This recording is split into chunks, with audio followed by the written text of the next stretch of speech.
રાજુલાના પીપા પોર્ટમાં forest officer કર્મચારી ઉપર સિંહે હુમલો કર્યો.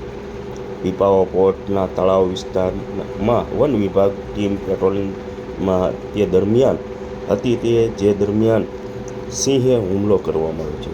પાઠડા સિંહે ફોરેસ્ટ કર્મચારી ઉપર અચાનક હુમલો કર્યો.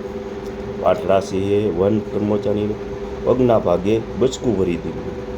પીપાવાવ પોર્ટમાં 8 થી 9 સિંહોનું ગ્રુપ કરી રહ્યું છે વસવાટ. ફોરેસ્ટ ઓફિસર અમરુભાઈ વાવડિયાને સારવાર અર્થે રાજુલા સરકારી હોસ્પિટલ ખાતે ખસેડવામાં આવ્યો છે. રાજુલા વન વિભાગ દ્વારા તપાસ હાથ ધરવામાં આવી છે.